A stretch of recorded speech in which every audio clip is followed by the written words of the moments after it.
Hi, Seth. Can you hear me? Can we have sound from Seth, please? Be ironic if he was on mute, right? Are you on mute, Seth? I am not. Here we go. Okay. All right, there we go. That wasn't such a bad holdup. So I've given you the big build-up, Seth. But let's start at the beginning. What is radical curiosity? How is radical curiosity is the title of Seth's book. What is radical curiosity, and how is it different from the sort of passive, we all want to know what's going on all the time curiosity that I suspect everybody in this room practices constantly? Absolutely. Well, thank you for having me. What a great place to begin. For me, radical curiosity is about questioning commonly held beliefs to imagine a flourishing future. And radical really comes from the Latin term radicalis, which means the very roots of things, right? So to your point, it's not so much a kind of passive whim in which we kind of wander and find what strikes our fancy at the moment, but a radical curiosity kind of leadership practice is about peeling back the layers of the onion to really understand the kind of first principles of things. Okay. You talk in the book about the legacy narratives that we perhaps don't question enough. What are some of those narratives, and how have they become so embedded, and why do we need to now challenge them a little bit? Yeah, thank you. Yeah, I think, so in the book, I propose an idea that we call here at our studio, the cultural interregnum. And the cultural interregnum kind of references the government space in which political power goes through a pass of the baton, an interregnum as in two regimes. But I do believe that culture is experiencing an interregnum, almost like your computer has an operating system, and we're now installing from Yosemite to whatever is next, right? And the cultural interregnum idea is that legacy narratives are narratives and ideas that are imprinted upon us as we arrive into this world. How money is governed, that gravity exists, the world is flat, the world is round, these kind of ideas. But that emerging narratives are new challenger ideas that are kind of upending our assumptions about these legacies. And the cultural interregnum is the idea that we're living in a time where both are kind of stretching at the same time. And so, to your point, questions of race, questions of gender, inequity, many of the things that I think we see as symptoms in the world that seem like isolated events are really a part of a much larger recoding of the values that we will choose to resolve as a culture. So when we first started talking about this subject, and we had a very brief conversation last week, which also had some technological problems. I started off thinking that the curiosity that you were talking about was an individual trait, an individual characteristic that we needed, as I said, leaders and communicators who practice this kind of curiosity. But as we talked, it occurred to me that this was something that perhaps could be built into a corporate culture and become an institutional trait. Have you seen that? Does that work? How do you get to that point? Absolutely. I mean, I think when we really, if we follow this model, I mean, just even to kind of bridge to your previous point of what are some examples of these? I mean, I think in our call that you referenced, we were talking about Facebook today has 58 different status of gender that you can self-identify on the platform. I mean, organizations or systems or institutions that now need to contend with a very different conceptualization of gender are required to be radical curious, right?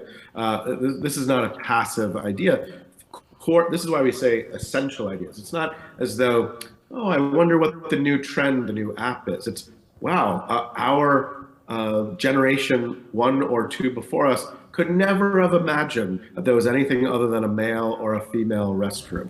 When you ask how it operates in institutions, I've worked with Apple Retail. We're literally in the room discussing how do we want to, for both our employees and our customers, open up the discourse of gender and imprint it into the very fabric of the culture and literally redesign stores in regions around the world that are contending with each local and national identity around gender explosion, right? So I want to bring you into the conversation here, James, because this was the point that my conversation with Seth earlier that I sort of started to get pretty excited about this concept because it seems to me that professional communicators, public relations people, have always had an alarming tendency to equate communication with talking, right? Communication is what we said, whereas obviously real communication starts with listening. And listening is at the heart of what we're talking about here. And the radical curiosity is both interrogating and absorbing the information. Why do you think that public relations people have a different kind of role to play here because of concepts like this? And what are the obstacles to us becoming the sort of radical curiosity people within an organization? Well, I think it is our job as communicators, and certainly those of us in agencies, to try and push our clients to be more curious, because particularly at a time of great change and of course with potential, some quite significant economic headwinds coming at us, there's a tendency to be very risk averse. And so encouraging, our clients and ourselves, and within our own business as well, and I run a global agency, is to ask yourself, just because things are doesn't mean they should be, right? So we've been, the concept of curiosity, think about what we've done the last 3 years, because the world has shifted, right? That is the reality is it's shifted. So we're now questioning and being curious about how we educate, how we learn, how we go to work, how we live at home. And so all of that kind of has come together. But there's also, I think, a period now where we've got a huge amount of contrariness within all of this. So, you hear about what Seth writes about, or what you read what Seth has written in his book, and what he talks about in terms of actually being more active and being more actively curious, because being curious is the concept of being actively thinking about something and then hopefully acting on it. We're talking right now about the changing face of equity and actually the concept of freedom at the same time as we're taking half the population's lost a lot of freedom recently, right? And then you've got this concept of young people today coming to the workforce wanting to change the world, and then they've got this concept of quiet quitting, right? And which I have an issue with, mostly around the concept of it being quiet. That it should actually be a real noisy debate around where is the boundaries between work and home. And so these are the questions, I think us as communicators got to come into boardrooms and have with our clients, where actually, they talked about having some of those candid conversations earlier today when we had obviously the former sort of US government press secretaries talking about being candid with the president. We should be having those candid conversations with CEOs too. Right.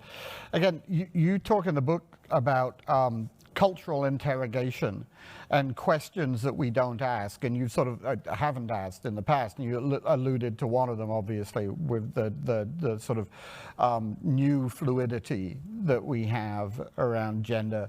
But what are the sort of 2 or 3 big questions that corporations in particular need to be thinking about and interrogating in new ways?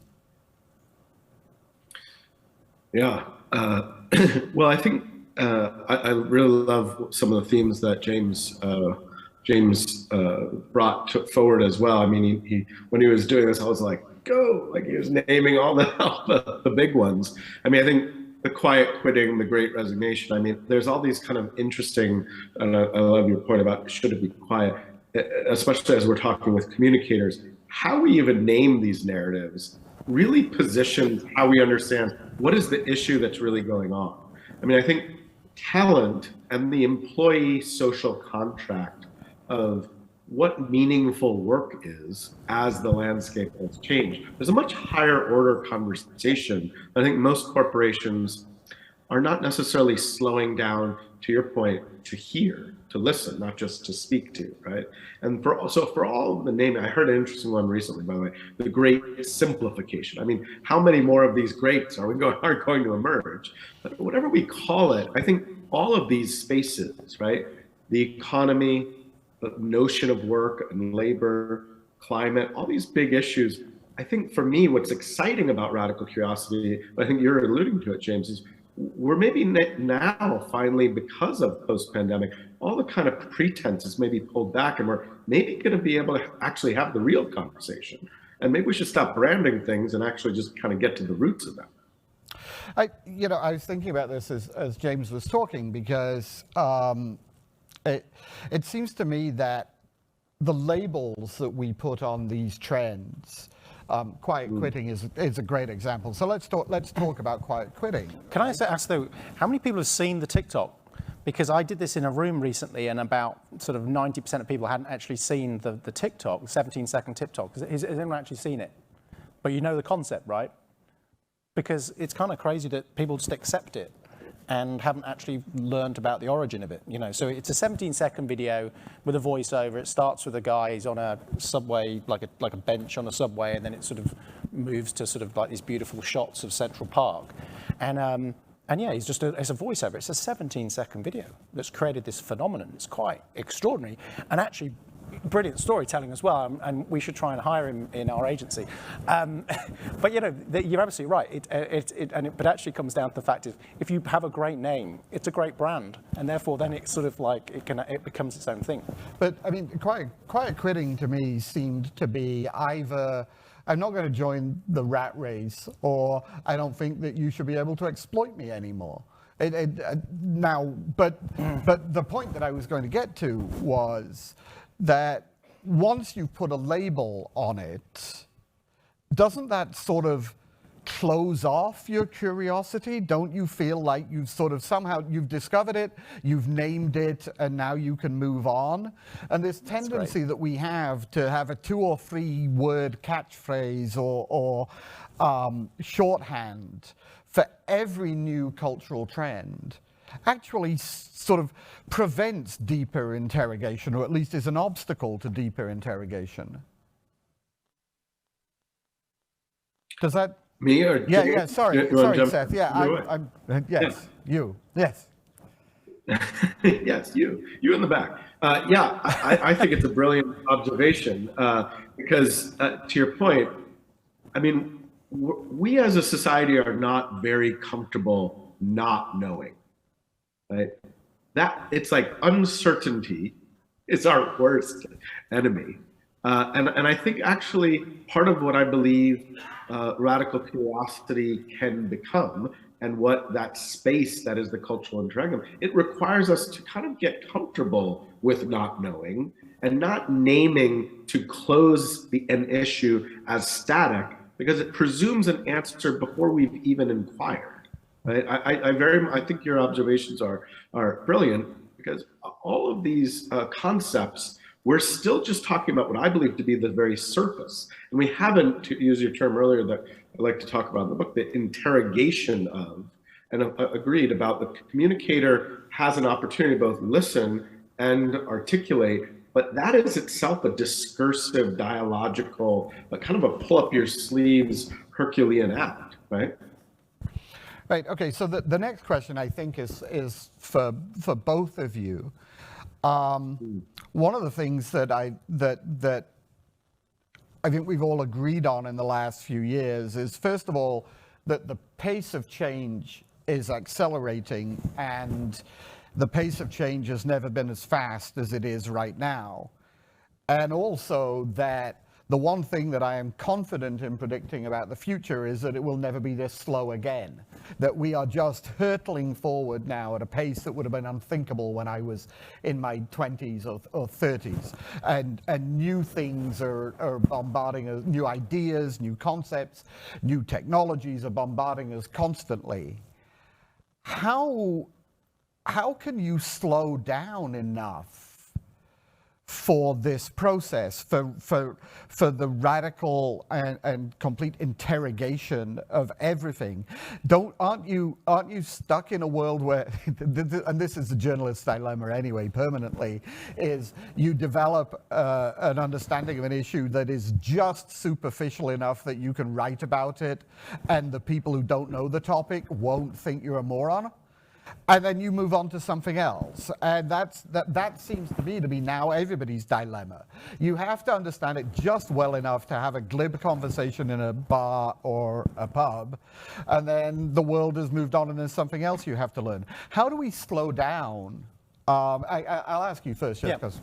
Well, we talk about a little bit of knowledge is a dangerous thing, and I think it's having that enough knowledge you can have an intelligent conversation with someone about certain issues. In terms of actually how are we going to slow down, I think it's incumbent on the leaders in society to both learn from young people coming into the workforce and from themselves. I think one thing that COVID taught us is that this was an issue for the first time ever that pervaded every part of your lives, and from the CEO to the intern, right? So suddenly, everybody got to know each other, and so the concept, for example, of how mental health has come to the fore in recent times, and it's having its moment right now in terms of the amount of time, resource, budgets that clients are putting into better understanding the health and wellness of their workforce. And a lot of that is around actually, how do we actually just slow down enough so that people can find that right balance between, work and home.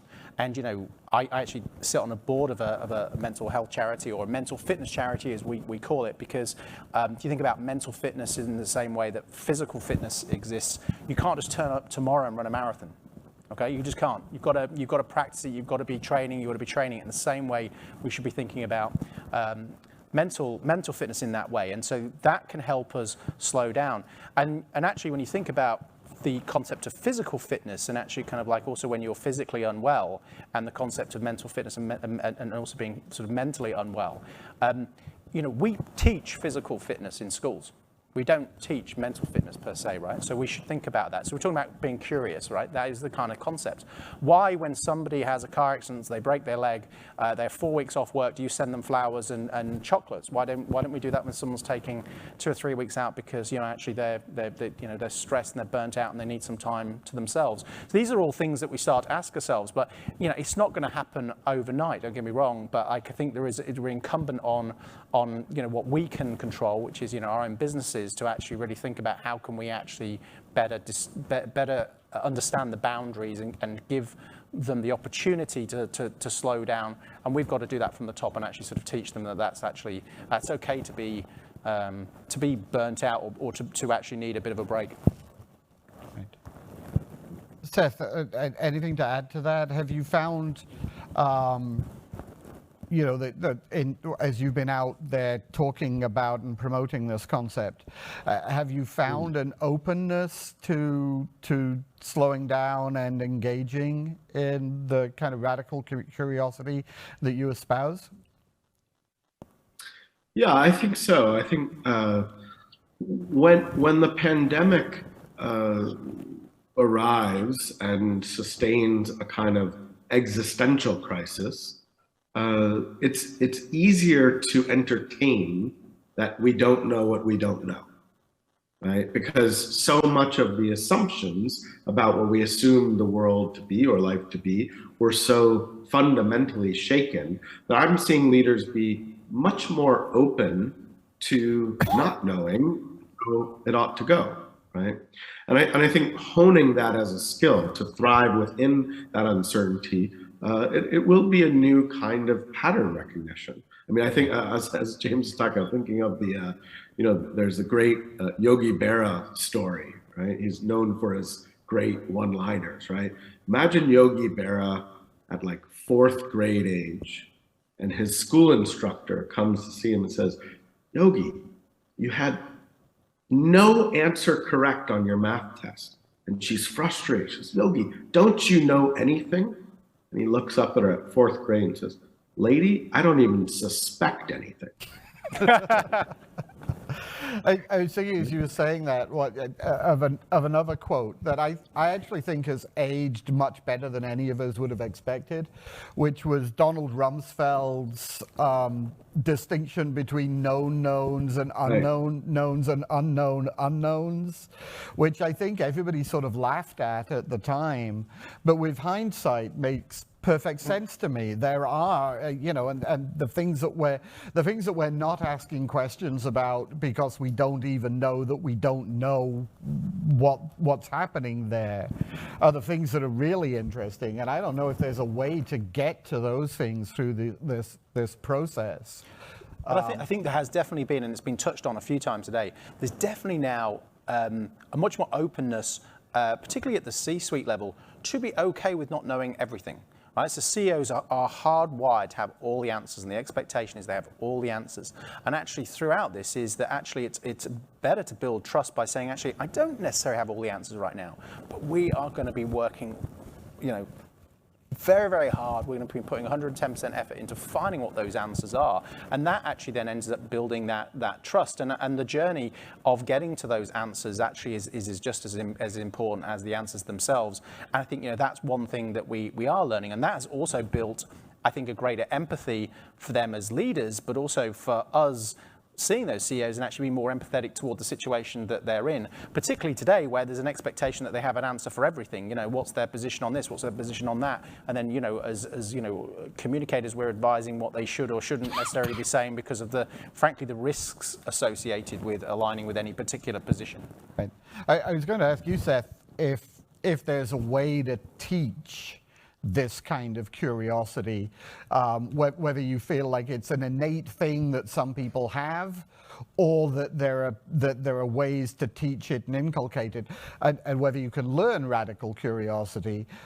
James's point there makes me wonder whether actually the starting point isn't that you have to unlearn radical certainty. I would agree. I mean, I think it's interesting because I think we often think of education as an additive pursuit. We need to add more skills into our portfolio. But I think very much so, actually, there's a chapter in the book, which is unlearning as a form of activism.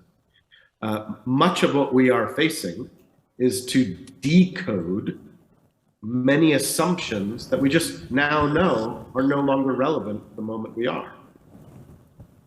Right. I wonder, some of the things that we've talked about in terms of the cultural interrogation, whether it's issues of gender, whether it's mental health, it seems to me, an inherent political dimension, and I don't know if I'm being overly simplistic in thinking that there is one side of the aisle that would embrace this idea more than another. Has that been your experience, or do you see this being? Well, look, we're here quoting Rumsfeld. Yeah, fair enough. I don't do that very often, by the way. I don't apologize. I mean, that's going to be one in the record books for me.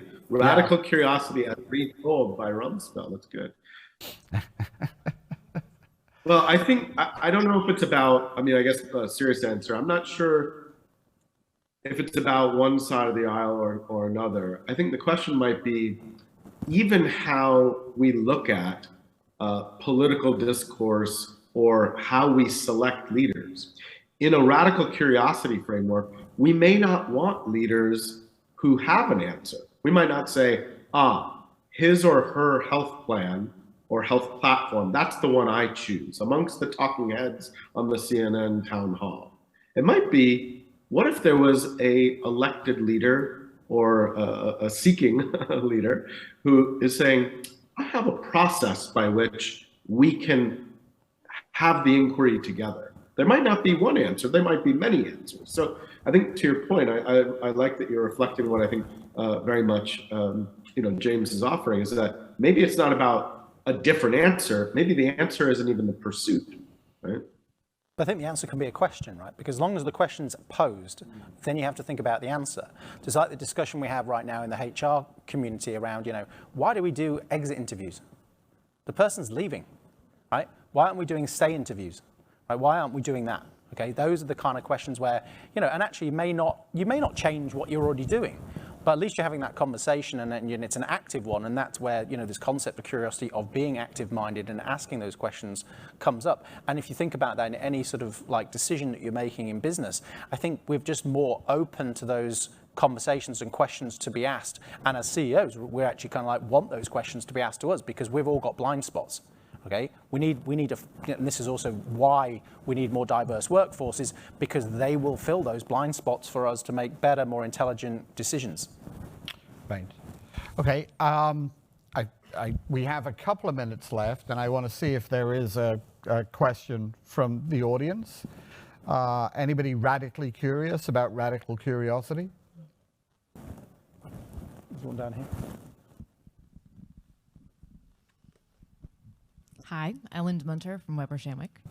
I have 2 questions. How do I encourage my children to be curious? And then the second question is, when I have the opportunity to ask a question in the room, what question should I be asking? Right. Did you hear both those questions, Seth? I think the question is, can I have my child ask the question that I would like to ask? That was how I merged those two. That would be great, actually. If you all brought your kids to Provoke and just let them ask the questions, that would be that would be provocative. But no, I think the serious question was really how to encourage children to be more curious, and also, what's the big one question, right, that you should be asking at these events? I think those are both interesting questions.